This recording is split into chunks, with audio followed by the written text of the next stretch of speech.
Well, hi Acadiana, and welcome to your Thursday. I'm Meteorologist Dave Baker, and this is Let's Talk Tropics on this June the 6th. Had kind of a busy day yesterday, especially in the social media world, and we'll kind of get to that a little bit later on, and we'll also talk about the way the models are showing up today and the progression of those models over the last several computer model runs. So that is a lot of what we're going to be talking about today.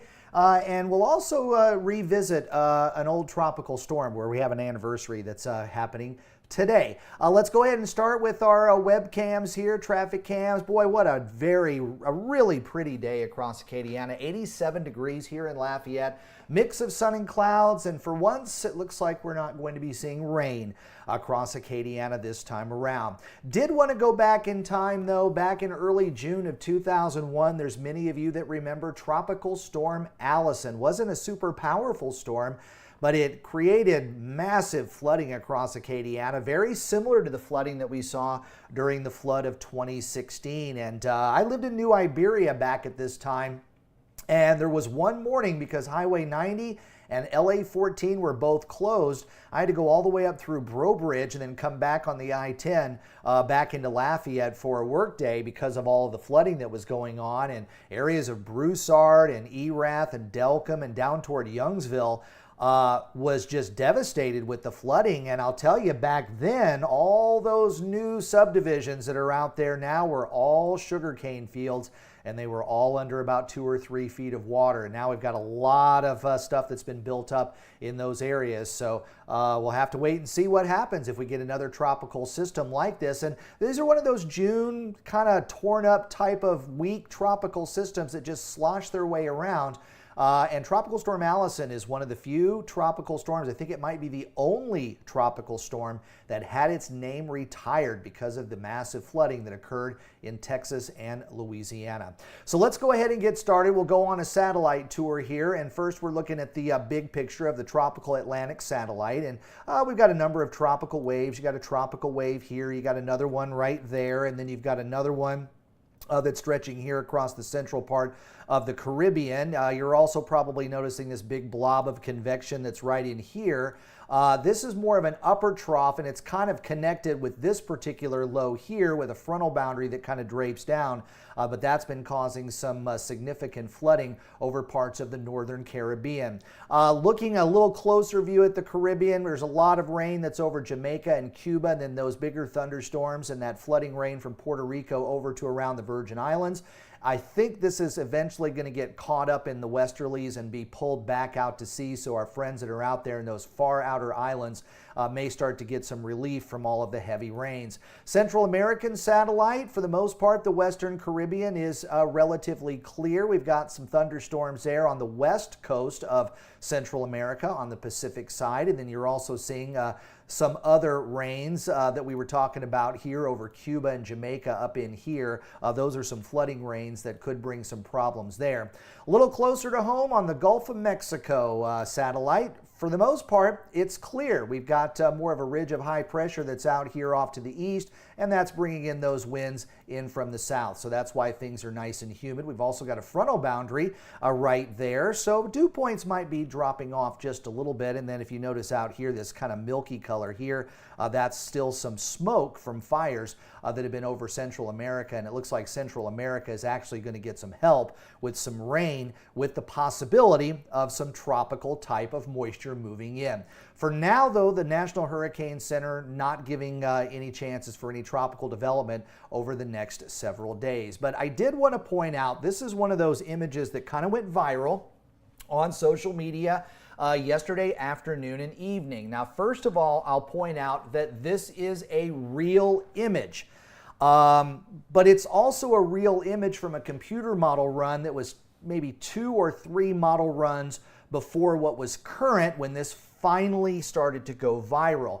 And that's one of the things that I'm not real big on when it comes to Facebook, especially when it comes to weather and severe weather alerts. Even though I'm going to post them out there, a lot of you may not get them because the logarithms basically don't throw anything in front of your eyes until it starts to become viral for the most part, which is kind of why I like YouTube a lot better.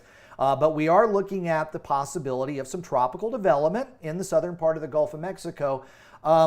But this one is a little bit misleading because even though in the text it said this was for Saturday afternoon, which is true, none of those labels were listed in the graphic itself. And I did have to go do a little searching to make sure I got the right one on here, but this is indeed a true graphic.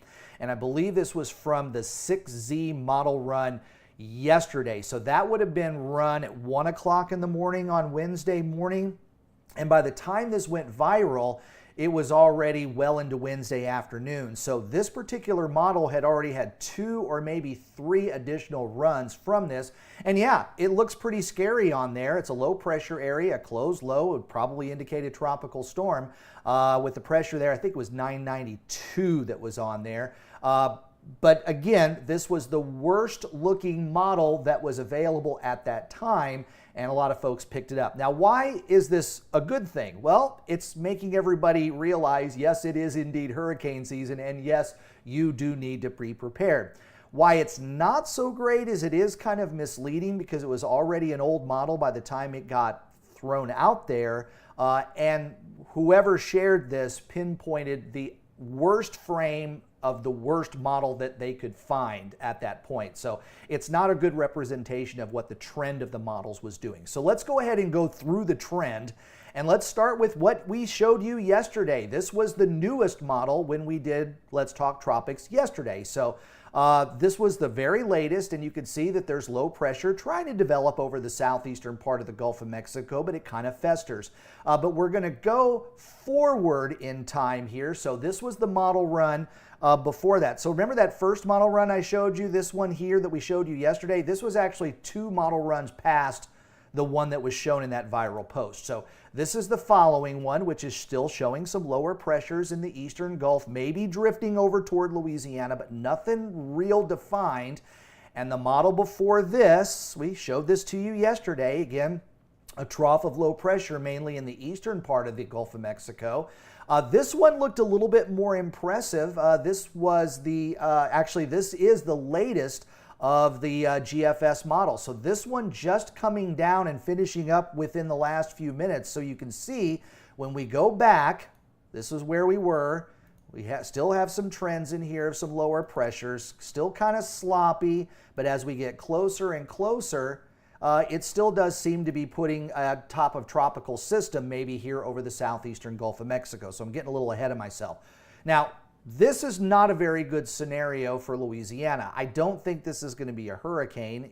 If this were the final solution for this particular model, this would probably be a tropical storm. But one of the things is it has the potential, if again, indeed, this particular model, and I'm going to tell you right now, this is for June 15th and 16th. This is 9 to 10 days out. And I know there's a lot of you out there who have said at one time, well, these weather guys don't even know what's going to happen later this afternoon. They get it wrong 99% of the time. So it sometimes makes me wonder if you all think that we can't get it right today, why you think computer models and artificial intelligence is going to be able to get it right 10 days from now. So really, this is just its best guess on here. But for this particular scenario, let's just say this is the final solution and this is what happens next weekend.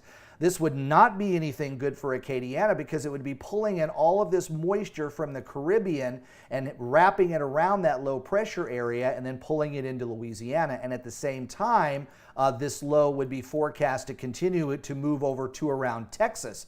So again, that's going to put this moisture plume here back over here into Louisiana. So that would be more like a tropical storm Allison kind of situation. But as I said, this is 9 to 10 days out, and this model is going to flip-flop back and forth over and over and over.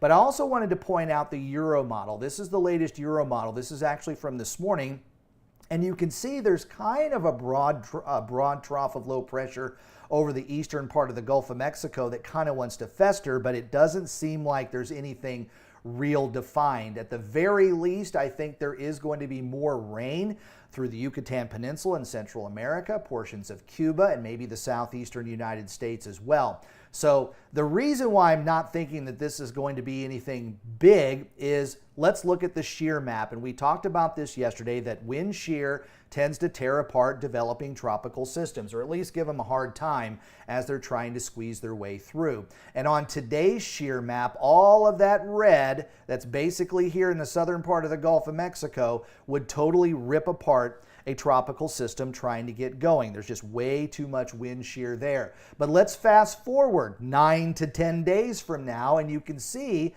that even during the period of time where we think that there might be something developing, there's a ton of wind shear here over the middle part of the Gulf of Mexico. So at the very least, it would struggle, maybe become a tropical depression or a weak tropical storm, but those are those sloshy, slow-moving systems that we don't like to see, similar to what we saw with Tropical Storm Allison. So even though there is some truth with that viral post, it is a real image and it was from a real computer model. It's about 9 or 10 models ago now, and we've already seen some flip-flops back and forth with a stronger system, a weaker system, and anywhere from the Texas Gulf Coast to the Florida Gulf Coast. So when we have that kind of inconsistency, it's very hard to buy into that model. And at the same time, it's hard to buy into the models because we're talking about something that's 9 or 10 days away. A lot of times these are going to change. But let's go over a couple of things, reasons why we are concerned with a particular system developing in this area. And let's just start with the water temperatures. The water temperatures here are perfect for tropical storm development. In fact, it's well above what it needs to be. Here south of Cuba, we're looking at water temperatures at 30 degrees Celsius. That's 86 degrees Fahrenheit. And even out here in the middle part of the Gulf of Mexico, that 27, 28 degree line is the magic number. Just under 27 degrees Celsius is 80 degrees Fahrenheit. So really anything could sustain itself or develop over the Gulf of Mexico and much of the Caribbean as well. So the water temperatures are there in favor for anything wanting to develop. Tropical cyclone heat potential, this is another map that we like to use. If you haven't been with us on Let's Talk Tropics yet, what this measures is not just the surface temperature of the water being 80 degrees or more, but also how deep it goes. And you can see everywhere here in the western part of the Caribbean and the southern Gulf of Mexico, just for reference, this is the Gulf Coast up here, this is Cuba right here, and right down here is Central America and South America down here. So right in the middle of the western Caribbean and going into the southern part of the Gulf of Mexico, not only is the water temperature 80 degrees or higher at the surface, but those warm waters go pretty deep too. So even if something is churning over that, it won't be pulling up colder waters from below. It'll be continuing to pull up very warm water, and that can help a tropical system sustain itself. At the same time, that's an area that normally would see our first tropical systems develop during the hurricane season. It's usually the Bay of Campeche and the western portion of the Caribbean, including the Yucatan Channel. So models are kind of grabbing onto some climatology there as well. But with the inconsistency and even the timing too, the timing of this couple of days ago was looking at something coming closer to us maybe next Tuesday or Wednesday. Now it's pushed it all the way back to Father's Day weekend. So it shows me that the computer model doesn't really know what to do this either. But during the month of June, we usually see these homegrown type of systems or something that's in the Western Caribbean. There's not a lot of activity during the month of June. It tends to uptick as we get closer to September. But we usually do have at least one named tropical system during the early part of the hurricane season, including the month of June. So again, this is why when we look back at that viral post, I'm not real big at when people share stuff very quickly without doing their research, even though they've got the world's knowledge right there in their hand as well with Facebook.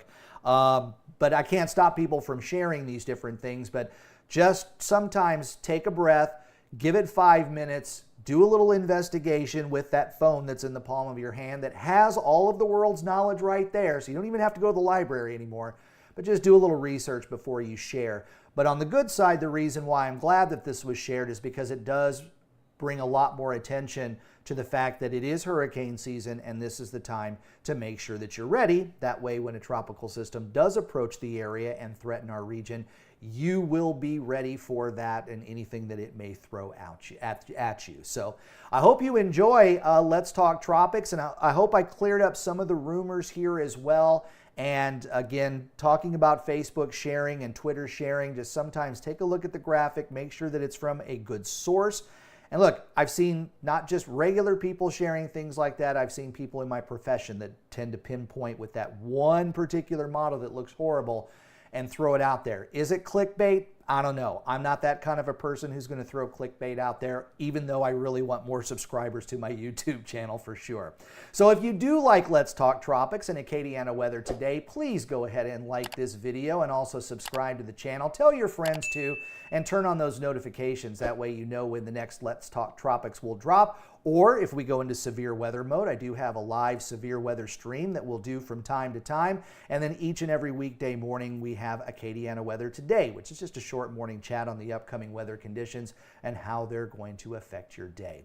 I hope you have a great Thursday. I'm so psyched that it's not going to rain today, and I'm excited that tomorrow is Friday because I know a lot of you are ready for a weekend. I will see you tomorrow.